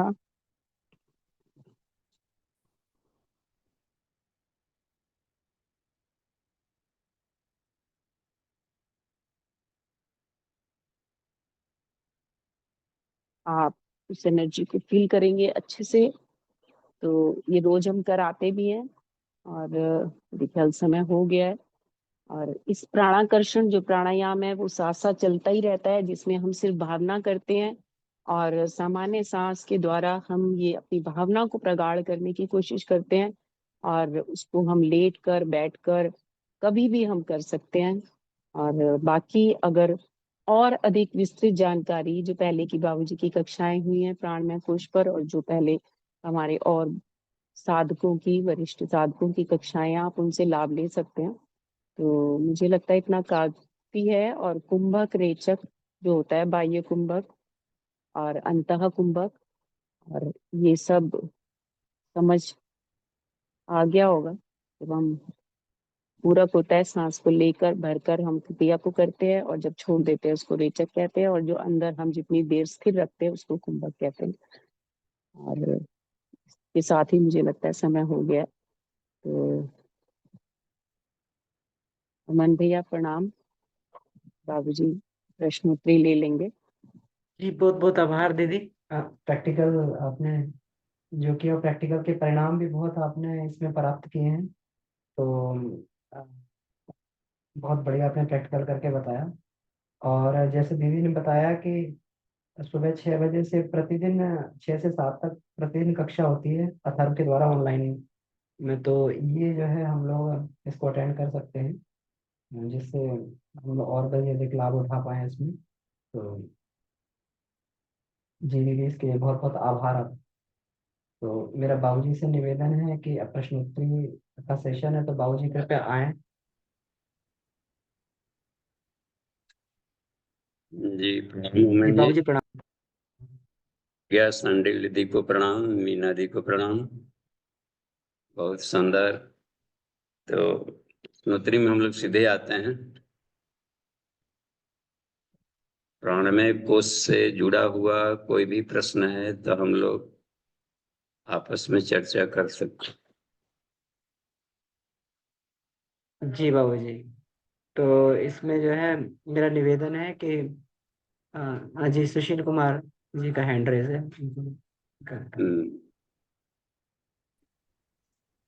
प्रणाम जी बाबूजी। जी प्रणाम। बाबूजी, मेरी एक जिज्ञासा ये है कि जैसे प्राणायाम कोश के 3 उपाय हैं, प्राणायाम, बंद मुद्रा। तो यदि प्राणायाम की जो क्रिया है वो कम हो पा रही है या कभी कभी नहीं हो पा रही है, तो बाकी बंद मुद्रा का वो उपयोग यदि हम कर रहे हैं तो कुछ लाभ होगा या नहीं? देखिए, बंद मुद्रा प्राणायाम के साथ में ही जुड़ा हुआ है। श्वासें तो चलेगी ही, तो श्वासों का आवागमन तो लाइफ टाइम बना रहेगा। हम सो रहे होते हैं तो भी ईश्वर प्राणायाम कराते रहता है। तो हम चाहें या ना चाहें, प्राणायाम हर जीव करते ही करते हैं। जीव जिंदा रहने के लिए प्राण का आवागमन जरूरी है। अब रह गया कि यदि हम अपनी भावनाओं को उसमें जोड़ दें कि प्राण आ रही है जा रही है तो आई गई, जिंदा रहने पर थोड़ा सा उसमें ड्रॉप डाल दिया, लेकिन विल पावर थोड़ा सा उसमें जोड़ दिया जाए तो प्राणायाम कहलाने लगेगा। आया तो थोड़ा सा उसको रिटेंशन हो, धारण करें, अपने भीतर में स्टोर करें, कैपेसिटेंस बढ़ती जाती है। तो कुंभक को प्राणायाम में लिया गया है। प्राणायाम का मुख्य होता है कुंभक, और जो बंद मुद्रा लगाते हैं आप, तो कुंभक की अवस्था में ही लगाई जाती है। आप कुंभक अभी है कि मेंटली भी कर सकते हैं बंद, केवल सोच लिया जाए कि शरीर में प्राण आया तो स्टोर हो रहा है, तो मेडिटेशनल बंद है वो। हर बार बहुत जोर से बंद लगाने की जरूरत नहीं है। जब ध्यानात्मक प्रक्रिया में ईश्वरीय चेतनाएं शरीर के रग रग में घुल रही है, एब्जॉर्ब हो रही है, हमारे टॉक्सिन्स को गला रही है, ब्रीद आउट हो तो हमारे दोष दूर निकले, चाहे स्थूल शरीर का हो या सूक्ष्म शरीर का हो या कारण शरीर का हो, सभी तरह के कल्मशों को बाहर निकालते हुए अपने भीतर ही संकल्प शक्ति से देखना चाहिए। तो ये जो जुड़ बाबूजी गया ये प्राणायाम बढ़ाएगा। बाबूजी, ये जैसे मान लो कहीं बैठे हैं, ऑफिस में बैठे हैं, तो हमने लंच कर लिया है और हमें समय मिल गया, तो हम यदि बैकबोन को सीधा करके अगोचरी भूचरी या अपने ये सांभी मुद्रा का प्रैक्टिस यदि 2-4 मिनट कर लें, तो मैं उसकी बात कह रहा हूँ कि क्योंकि खाना खाने के बाद में वो वाला प्राणायाम तो नहीं होने का, तो उसका भी हाँ, कुछ लाभ होगा नहीं? पूरा लाभ मिलेगा। यहाँ तक कि प्राणायाम निचली कक्षा में हवा के आवागमन से जुड़ा है, ऊपरी कक्षा में विशुद्ध रूप से वह मेंटल है, विचार है। जहां भी पॉजिटिव थॉट आ रहा है तो समझिए कि प्राण का वृद्धि हो रहा है। निगेशन के भाव आए तो समझिए कि प्राण वहां पर क्षरण हुआ। तो हमारे विचार, हमारी भावनाएं प्राण के वो रिफाइंड स्टेट है, तो उसमें कमी नहीं आने दिया जाए। प्रसन्न मन रहे, शांति में, आनंद में स्थित रहे, और भी रिफाइंड प्राण हो जाता है तो संसार के यथार्थ स्वरूप को देखने लगता है, इसी नेकेड आई से। वही आदमी कल तक कुछ भिन्न ढंग से दिखाई पड़ेंगे, और साधना का स्तर बढ़ेगा तो वही आदमी अब उसका उसके प्रति एंगल ऑफ विजन काफी चेंज मिलेगा अपना, तो वो कुछ भिन्न रूप में दिखेगा। तो ये जो अज्ञानता के आवरण हट रहे हैं, तो वो प्राणायाम का वो फल रहा है, अब प्राणायाम फल रहा है। जब हर जगह ईश्वर सर्वव्यापक व्यापकत्व दिखाई पड़ने लगे तो समझे कि प्राणायाम सिद्ध हो गया। जी बाबूजी, जी हाँ प्रणाम बाबूजी। जी, प्राणायाम। नेक्स्ट, अमन जी देखिए जी कहीं हैंड रेज। जी बाबूजी, इसमें चैट में भी कुछ प्रश्न है। उज्जवल कुमार जी का प्रश्न है, दीदी प्रणाम, कभी कभी शाम के समय थकान महसूस होती है, ऐसी स्थिति में कौन सी यौगिक क्रियाएं करनी चाहिए? उज्जवल जी पटना। क्या पूछ रहे हैं उज्जवल जी? जी ये पूछ रहे हैं कि शाम को थकान महसूस होती है, बाबूजी कभी हाँ। कभी शाम को थकान महसूस होती है, तो हम्म। ऐसी स्थिति में कौन सी यौगिक क्रियाएं करनी चाहिए? हाँ, ऐसे में थकान मिटाने वाली करनी चाहिए, ठीक उसका उल्टा, वितर्क बांधने प्रतिपक्ष भावनम। जहां भी हमारे उद्देश्य में रुकावट डालने वाला कोई चीज आया और तो ठीक उसका बैक गियर लगाइए, तो वो आ गया। तो थकावट है तो ऊर्जा का चार्ज करें, तो रेस्ट मोड में जाने से बैटरी चार्ज होगा। स्लीपिंग मोड एक नेचुरल प्रोसेस है, रेस्ट, जिसमें कि बॉडी पृथ्वी के चारों तरफ दौड़ने वाली भूचुंबकीय धाराएं जब रिलैक्स होकर के आप रेस्ट में रहते हैं, शरीर बिल्कुल ढीला और शिथिल कर दें, तो भूचुंबकीय धाराएं शरीर में ऑटोमेटिकली वो दौड़ लगाना शुरू कर देगी, नॉर्थ पोल से साउथ पोल तक, यही उसका सिस्टम। और उस अवस्था में शरीर जल्दी चार्ज हो जाएगा। तो तनाव रहित होकर के हमें रेस्ट लेना चाहिए थोड़ा। पानी पी ले तो अच्छा है, पानी पी लिया जाए तो काफी कुछ एनर्जी वो दे लेगा। इसके बाद में देखिए कि कहाँ से आए हैं, दूर से, खाने के लिए मूड नहीं है तो कुछ न कुछ अपना ड्रिंक्स ले लें, एक गिलास कुछ एनर्जी का कोई लिक्विड ले लिया, फिर जाकर के अपना, या पानी कम से कम जरूर ले लें, और फिर जाकर रेस्ट हो जाए, और बाद में जैसा होगा वैसा जगने के बाद किया जाएगा। जी, रेस्ट बहुत बढ़िया जरूरी है, थकावट में रेस्ट लें, विश्राम। सीढ़ियों पर चढ़ रहे हैं, थकावट है, वहां भी ऐसा नहीं कि लास्ट में पहुंच कर वहीं एक ही बार विश्राम करें, बीच में सीढ़ियों पर गिर सकते हैं, जहां भी हुआ वहीं पर रेस्ट लें। तो फिर बोथ नॉस्ट्रिल से लिया और मुंह से ब्रीद आउट करेंगे, तो पहाड़ी के चढ़ाई में आप पाएंगे कि फिर से एनर्जी आ गई, कूलिंग प्रोसेस कर देता है एनर्जी को। तो वहां पर कुछ डीप ब्रीदिंग कर लिया, एनर्जी फिर आ गया, फिर आगे चढ़ने लगे। 2-4 सीढ़ियां चढ़ते चढ़ते आप पाएंगे कि बिल्कुल जैसे चले थे वैसे वहां पहुंच गए, कोई थकावट नहीं आएगी। तो बैटरी चार्ज करने के तरीके ढूंढ लेना चाहिए कि कैसे हम एनर्जेटिक होंगे। ठीक है। बाबूजी प्रणाम। मेरा एक जी। क्वेश्चन है। एक्चुअली मैं को हाँ। होस्ट हूँ तो रेज हैंड का ऑप्शन नहीं आ रहा था, इसलिए मैंने डायरेक्टली ऑन कर लिया। दो कक्षा से रिलेटेड नहीं है इससे, पर बहुत टाइम से मन था पूछने का, इसलिए मेरा मन हुआ आज पूछ ही लेती हूँ। बाबूजी घर में ना मम्मी और हस्बैंड दोनों राधा स्वामी सत्संग से जुड़े हुए हैं। तो वो लोग डेली 2.5 घंटा ध्यान करते हैं। अभी हस्बैंड ने भी काफी टाइम से स्टार्ट कर दिया। अच्छा है, दोनों बढ़िया करते हैं, बट ना उनका ये कहना है कि वो लोग हड्डियों की कोई क्रिया नहीं करते, वो लोग डायरेक्टली आगे चक्र से स्टार्ट करते हैं। उन लोगों के ऐसा कहा जाता है क्योंकि ईश्वर कोई सप्तलोक सत्य देश वहां पे है, तो वो लोग डायरेक्टली आगे चक्र से स्टार्ट करते हैं, देन ध्यान करते हैं और अंदर कुछ ध्वनि सुनने की कोशिश करते हैं। तो उन लोगों का ये कहना है कि योगियों ने पहले मूलाधार से स्टार्ट किया, फिर वो थक गए, सहस्त्रार तक गए और उन्हें लगा वही ब्रह्म है। बट ईश्वर उससे कहीं आगे है। तो मुझे ना वो कंसेप्ट एक बार समझने का मन था बस आपसे। हम्म। तो देखिए, ईश्वर किसी खास एरिया में नहीं है, तब यहाँ इससे आगे है, यहाँ भी है वहां भी है।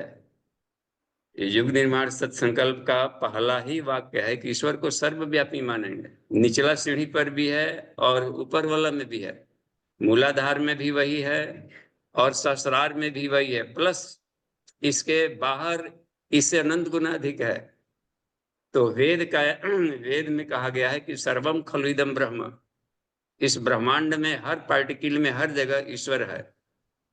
तो ईश्वर गॉड इज ओमनी प्रेजेंट, तब वहां पर फेल हो जाएगा जब कहेंगे कि मूलाधार में नहीं है, वहां है, या वहां अधिक है यहाँ कम है, तो यह फिलोसफी वहां पर समाप्त हो जाती है। तो आपस में ही हम कॉन्ट्राडिक्टरी बन जाएंगे।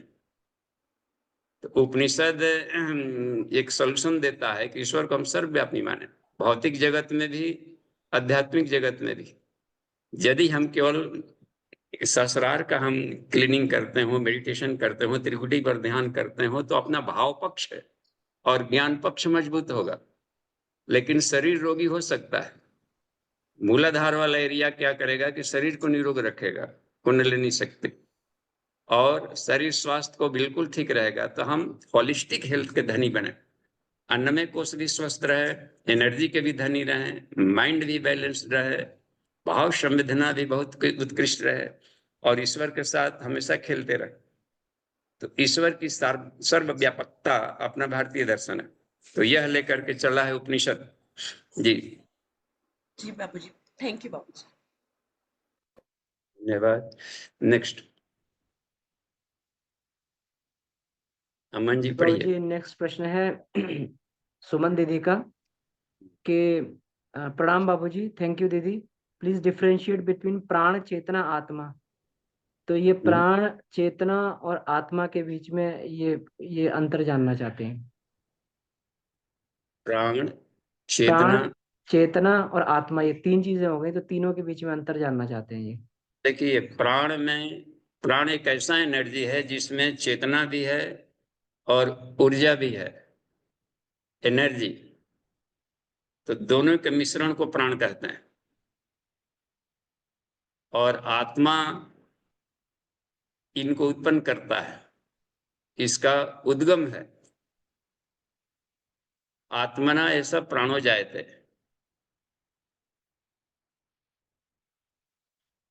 वेद का कहना है कि यह प्राण उत्पन्न कहां से होता है, तो आत्मा ही उत्पन्न करेगा। और प्राण कहते हैं व्हील पावर। तो व्हील पावर कम है तो आदमी कहाँ से लाएगा, बाहर से खरीद को ला नहीं सकते, बाहर से कहाँ से खींचेंगे व्हील पावर, अपने भीतर से ही व्हील पावर उत्पन्न करना होता है। तो व्हील पावर को ही प्राण कहा जाता है। और व्हील पावर में आपको रहता है दोनों, नॉलेज भी घुला हुआ है और एक क्रिएटिविटी, एक जोश उमंग जुड़ा हुआ है, कुछ करेंगे।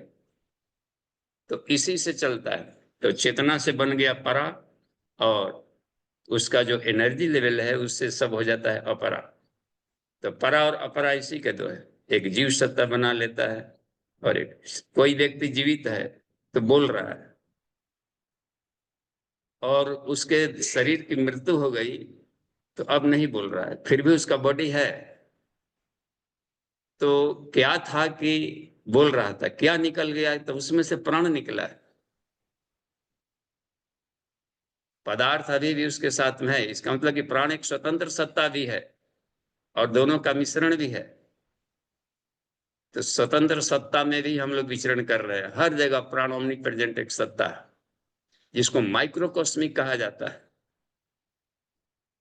तो उसी को, तो इस तरीके से कुछ बात हम लोग समझ सकते हैं। चेतना ज्ञान को कह दिया जाता है, सोचने समझने चलने हैंडल करने।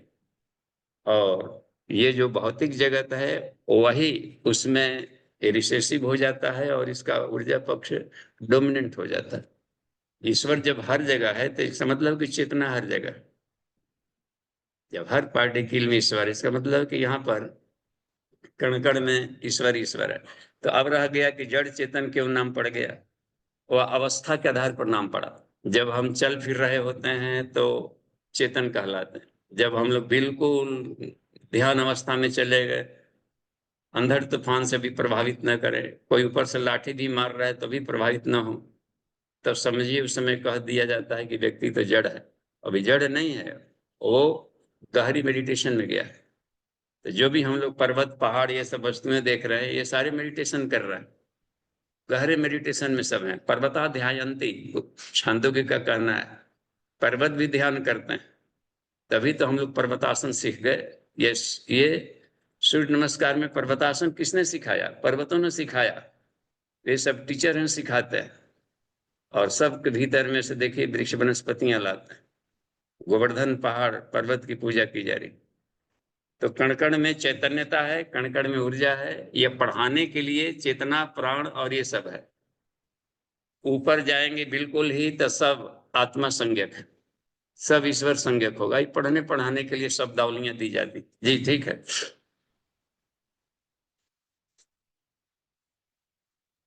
जी बाबूजी, इसमें सुरेश सिंह जी का प्रश्न है, पंचकोश वाङ्मय में एक जगह लिखा है कि विद्युत प्रकाश एवं ताप ऊर्जा तीनों जीवनी शक्ति के मूल में है। यह कैसे एवं किस प्रकार किस रूप में शरीर में स्थित है? देखिए ये हर जगह है। जैसे पूरा विश्व लाइट से प्रकाश से बना है। ईश्वर को भी कहा जाता है कि तेजो वैसा, ईश्वर प्रकाश के रूप में। हर एक वस्तुओं को हम तोड़ेंगे फोड़ेंगे ब्लास्ट करेंगे एडम, तब प्रकाश में बदलेगा। इसका मतलब है कि हर जगह लाइट है। अग्नि मिले पुरोहितम, हर जगह अग्नि है। वो रेडिएशन के रूप में हर जगह का, अंधेरे में भी एक कोई ना कोई विकिरण दौड़ रहा है वहां पर, जिसको हम नहीं देख रहे। तो और जहां भी लाइट है तो उसमें तीनों रहता है। उसमें उसमें गति भी है, उसमें हीट भी देखिए मिलेगा, और एनर्जी भी है, वो ऊर्जा। और उसमें एक लाइट है, कुछ न कुछ वो दिखाता है, बता रहा है। तो लाइट को अध्यात्म की भाषा में ब्रह्मा कह दिया जाता है। और जो उसके भीतर का जो ऊर्जा पक्ष है, उसमें से एनर्जी को, जो काइनेटिक एनर्जी है, गतिमान है, उसको सुदर्शन चक्र विष्णु कह दिया जाता है, गति। और जो पोटेंशियल एनर्जी है उसको शिव कह दिया जाता है, वो ब्लास्ट करता है। देख बराबर शिव समाधि में जब ब्लास्ट करते हैं तो सब उठा पटक के रख देते हैं। तो ये उसकी बात रह जाती है शरीर में। तो ये है जहां पर लाइट है वहां पर प्रकाश भी है, गति भी है, वेलोसिटी भी है, और एनर्जी भी है लाइट अपने आप में। तो इसी को ब्रह्मा विष्णु महेश कहते हैं। तो ये एनर्जी के रूपांतरण है। जी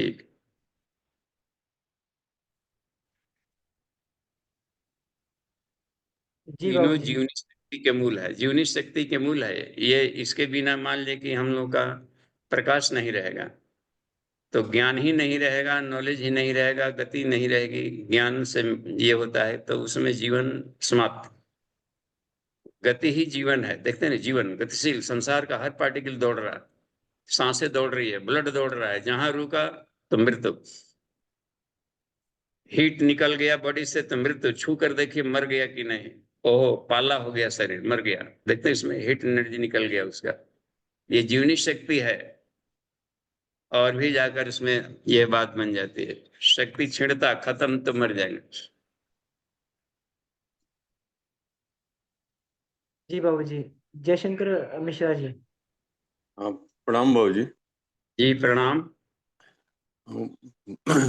बाबू जी, जो मनोमय कोश है बाबूजी, हाँ मुझे लगता है सारे कोषों का ही एक आधार है बाबूजी। मनोमय कोष में थोड़ी भी दिक्कत आती है बाबूजी, उससे सारे कोष प्रभावित होते हैं बाबूजी। हम्म, तो जो हमने अपने साधना क्रम में बाबूजी अनुभव किया है इतने दिनों, तो बाबूजी मनोमय कोष को हमेशा बैलेंस करने के लिए पावर पैक जैसे बाकी चीजों के लिए आप कहते हैं महामुद्रा, इस तरह की चीजें, तो उसके लिए बाबूजी ये टूल्स क्या हो सकता है जो हम हमेशा अपने पास साथ साथ लेके चलें बाबूजी? जी जी धन्यवाद। इसमें देखते हैं मिश्रा जी की मनोमय कोष से असल में साधना सिर्फ मन की ही की जाती है। जी बाबूजी। साधना शब्द जहां भी जुड़ा गया है इसका मतलब है कि मन की साधना है, और वो जी दिखने वाला नहीं है। कौन व्यक्ति उठते चलते फिरते क्या सोच रहा है, यही उसकी पर्सनालिटी है। वो जी सोच क्या रहा है चलते फिरते। तो जहां भी, क्योंकि हर चिंतन क्रिया का रूप लेगा, हर काम करने के पहले दिमाग में कुछ न कुछ विचार उठता है, उठना चाहिए, सोना चाहिए, नहाना चाहिए। देखते हैं हर क्रिया के पहले विचार उठ रहा है, हम्म, और वो पूरे इतने भारी शरीर को इधर उधर घुमा रहा है। तो इस मन को जैसे हम लोग रिफाइंड करते जाएंगे तो आदमी का व्यवहार रिफाइंड होते जाएगा, उत्कृष्ट होते जाएगा। तो इसको ऊर्ध्वगामी करने की बात कहती है, तो मन को नीचे न जाने। एक आज के क्लास में जिसे मीना दी ने शुरू में बताया था, इसमें कि उसमें जो असुर ने आक्रमण कर लिया देवता पर, नाक में, आंख में, कान में, और लोग आंखें अच्छा ही केवल नहीं देखती, बुरा भी देखती, कान केवल अच्छी ध्वनियों को नहीं, वो शिकवा शिकायत भी सुनने में मन लेता है। तो यहाँ पर विध डाला, फिर जाकर के प्राण को, तो वे सब भी प्राणवान थे तभी लड़े। देखें, जी रावण भी प्राणवान था, राम का भी देखिए कितने एक दिन में नहीं खत्म हुआ था। युद्ध पर युद्ध चल रहा है, युद्ध पर युद्ध मिल रहा है, बहुत लंबा खींचा गया था। मधु और कैटभ दुर्गा सप्तशती में है कि 10,000 वर्ष तक युद्ध किया था विष्णु से। तो एक प्राणवान से दूसरा प्राणवान ही युद्ध करेगा। तो अब रह गया कि ये विजय कैसे हो गया। तो अथर्ववेद का एक सूत्र आता है, प्राण सूक्त है, उसमें उसमें आता है कि वो ओम नमो प्राणाय, ओम प्राणाय नमो यस्य सर्वम इदम बसे। यानी कि गायत्री महामंत्र में जो प्राण की उपासना की गई वो ऊर्ध्वगामी प्राण है। इसका मतलब है चेतनात्मक प्राण है, जो कंट्रोलर है। यस्य सर्वम इदम बसे, जो सारे संसार को अपने बस में करता है, वह प्राण है। तो वह प्राण था सुषुम्ना का प्राण। सुषुम्ना में समाप्त हो जाता है, देवासुर संग्राम ही समाप्त हो जाता है। देखते हैं ईड़ा पिंगला दोनों समाप्त हो जाता है। इसलिए मुख्य प्राण में सारी कुंडलिनी जागरण इसमें रखा जाता है। तो हमें मुख्य प्राण को तरफ ध्यान देना चाहिए। ईश्वर हमेशा रहते हैं सुषुम्ना में, तो सुषुम्ना में कोई क्षति नहीं पहुंचा सकता। तो वो होता है न्यूट्रल, बन गया न्यूट्रिनो, हो गया अल्फा पार्टिकल, बन गया है वो, और बहुत शक्तिशाली हो गया आदमी, कंप्लीट एटम बन गया वो। तो अब रह गया कि पॉजिटिव उपाय इसका क्या हो सकता है, चलते फिरते उठते बैठते। तो यही अभ्यास में रखना पड़ता है कि स्वाध्याय हम खूब करें, और स्वाध्याय से जो विचार मिलते हैं उसको अपने तर्कस में संभाल कर रखें। जहां कुछ निगेटिव थॉट आया, मन को विचलन करने वाला, तो उसी समय सदविचारों की फौज छोड़ दीजिए उस पर, कि दुश्मन जी को बाबूजी। कचूमर निकाल कर रख दे। तो गुरुदेव लिखते हैं कि दो चार विचार से काम नहीं चलेगा। ऐसे ऐसे पैतरे बदल करके सामने वाला आता है, पात्र परिस्थितियां कि मन को विचलित कर देता है। तो उसमें अनेकों अनंत शस्त्र, दिव्यास्त्र, ब्रह्मास्त्र और वरुणास्त्र सारे रखे रहे अपने तर्कस में, जो जरूरत पड़ी फेंका। साइंटिफिक ढंग से सोचा जाए, उसको विकृत ढंग से सोचा जाए, उसको लाभ ढंग से सोचा जाए, कैसा है कैसा गियर लगाना है। तो थॉट्स को ही ब्रह्मास्त्र, दिव्यास्त्र, वरुणास्त्र कहा गया। हर स्वाध्याय, स्वाध्याय सत्संग मनन चिंतन, इस क्रम को बराबर अपनाए रखा जाए तो जल्दी विजय मिलता है। जी धन्यवाद मिश्रा जी। जी हाँ जी, प्रणाम भाई। आगे बढ़ते जाइए। जी। अम, और भी साधक भाई बहनों के प्रश्न हो तो अपने हैंड रेज कर सकते हैं या चैट में प्रश्नों को पोस्ट कर सकते हैं जी। चलिए, हमारे पास भी इधर पार्टिसिपेंट हैं, ये भी जी प्रश्न जी पूछ सकते जी गुरु अभी आपने बताया जैसे जो दुश्मनी का जो भाव है तो उसको कैसे आनंद से जिया जाए, उसको कैसे लिया जाए कि हम जो दुश्मनी है वो एक आनंद का स्वरूप कैसे बनाए उसको आनंद है। देखिए, राणा जी का प्रश्न आया है यहाँ पर कि जैसे कि दुश्मनी का भाव है, तो दुश्मनी के भाव में आनंद कैसे लिया जाए, है ना काम की बात। दुश्मनी के भाव में तो आंखें लाल हो जाएंगी, नाक ओठ सब हिलने लगता है कि लगता है कि इसको क्या कर डाले, आदमी होश हवस खो देता है।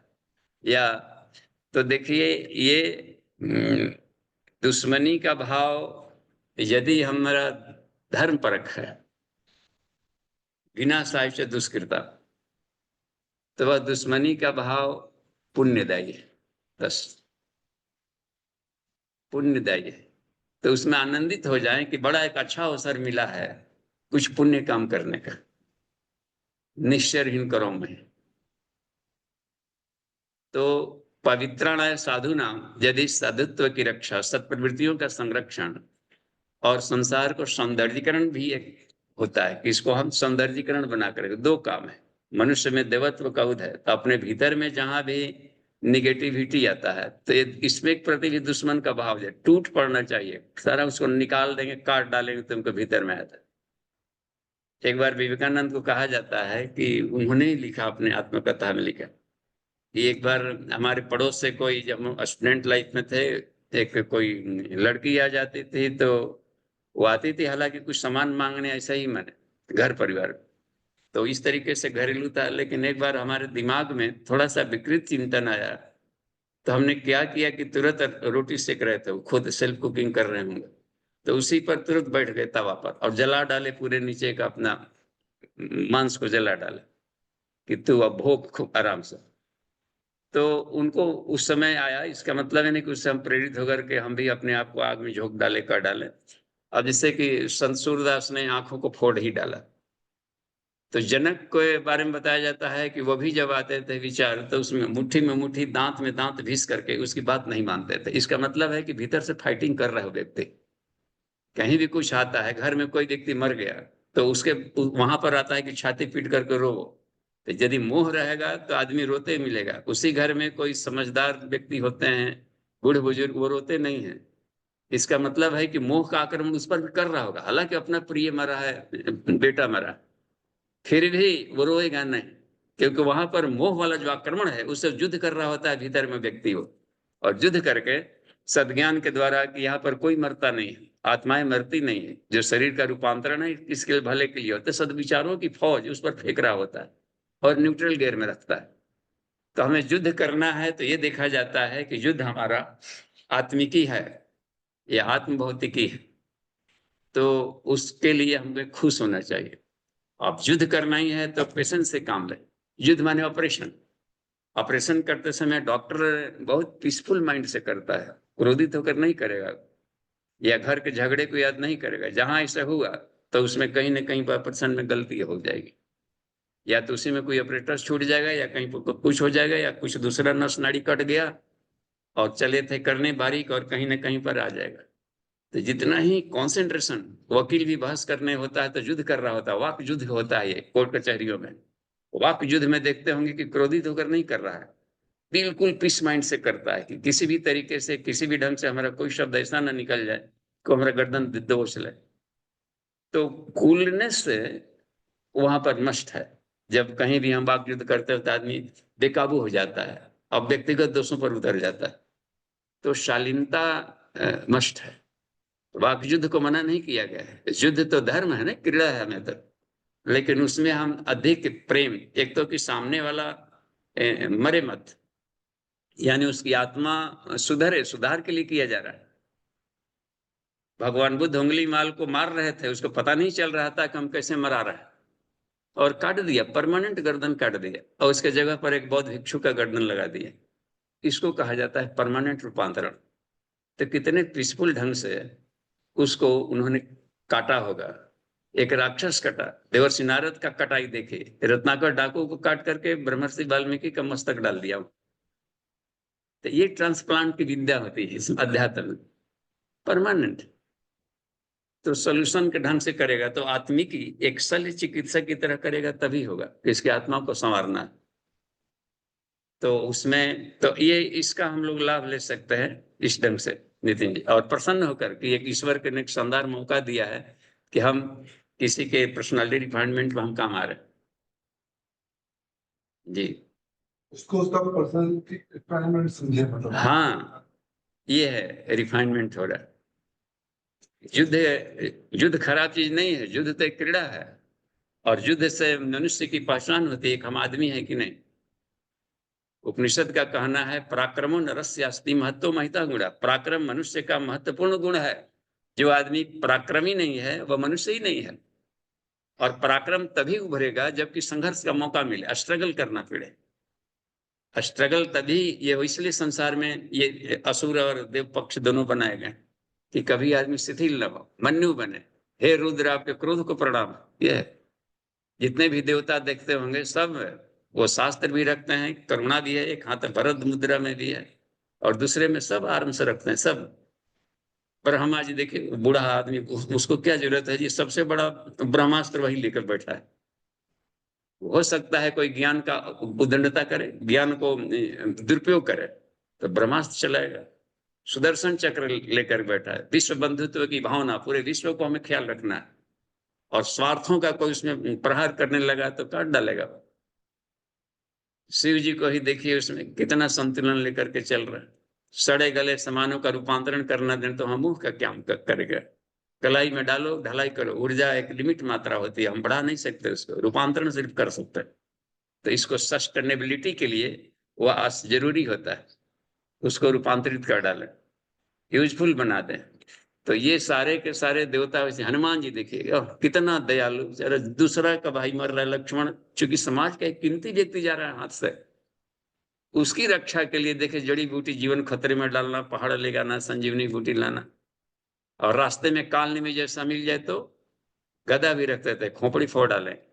तो भारतीय दर्शन बिल्कुल है, जहां पर सजनता और पराक्रम दोनों मिलता है तो आदमी देवता कहलाता है। बस एका सजनता प्रोक्ता तथा कर्मठता परा उभयोरपि संबद्ध कथ्यते तो पराक्रम। तो ये है इसमें। तो जी ठीक है, धन, थैंक यू। 1 मिनट है नितिन जी। अमन जी। जी बाबू जी, 1 मिनट है अभी।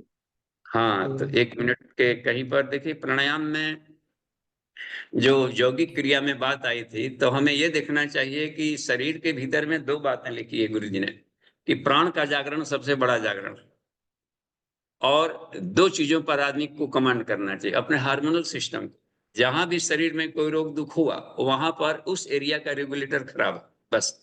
मस्तिष्क संबंधी कोई भी डिसऑर्डर हो रहा हो तो पिनियल पिट्यूटरी नामक रेगुलेटर, जिसको अंतःस्रावी ग्रंथियां कहते हैं या हार्मोनल सिस्टम कहते हैं, वो कहीं ना कहीं पर डिस्टर्ब है, खराब है, सही फंक्शन नहीं कर रहा है। गले संबंधी कोई बीमारियां होता है, एनर्जी लेवल, मेटाबॉलिक सिस्टम में संबंधित बॉडी का, तो यहाँ पर थायराइड प्रॉब्लम्स हो रहा है, तो इसका मतलब होता है कि यहाँ वाला प्राण उत्पादन केंद्र थायराइड प्रॉब्लम है, ये खराब है रेगुलेटर। हृदय संबंधी कोई बीमारियां हैं, फेफड़े हृदय संबंधी, तो यहाँ पर वाला प्राण तत्व कमजोर है, यहाँ पर थाइमस ग्लैंड सही काम नहीं कर रहा है। पेट संबंधी कोई बीमारियां हो, इसका मतलब है कि हमारा पैंक्रियाज ठीक नहीं काम कर रहा। और एडिनल, गुर्दा संबंधी जिसको कहा जाता है, यूरोजेनाइटल में आता है, गुर्दा भी आता है, एक स्क्रिप्टरी ऑर्गन है वो, और उसमें भी आता है तो एडिनल, उसमें कहीं ना कहीं पर वो सही से ब्लड का फिल्ट्रेशन नहीं कर रहा है या कुछ और कर रहा है, कहीं पर दिक्कत जरूर कर रहा है वो। और जहां भी अपने काम किया जा रहा है, किसी उमंग, जोश उमंग या कब्ज संबंधी बीमारियां हो नीचे वाले पार्ट में, रेक्टल एरिया में, तो वहां का अब देखिए, अब हार्मोनल सिस्टम को कमांड कैसे किया जाए। तो वहां पर एक प्राण है, तो वहां के प्राण को जगा लिया जाए। व्यान और धनंजय को जगा लिया जाए तो मेंटल डिसऑर्डर होगा ही नहीं कभी, और मनोकायिक बीमारियां नहीं होगी, बच जाएगा। तो प्राण का जागरण ही महान जागरण है।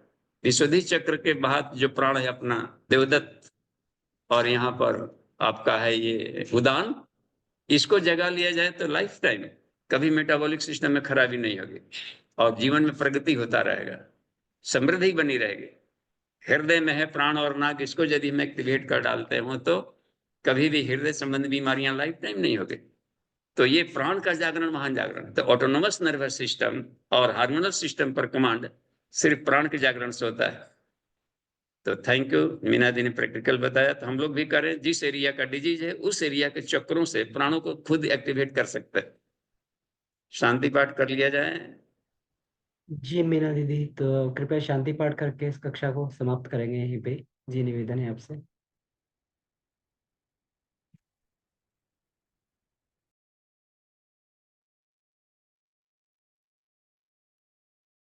आइए शांति पाठ करते हैं। जी दीदी।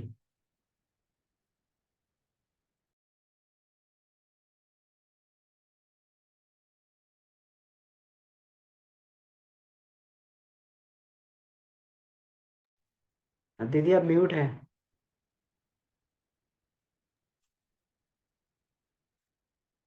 जी, परम पूज्य गुरुदेव, श्रद्धेय बाबूजी, सभी ऋषि सत्ताओं को धन्यवाद देते हुए आज की कक्षा के लिए शांति पाठ। ओम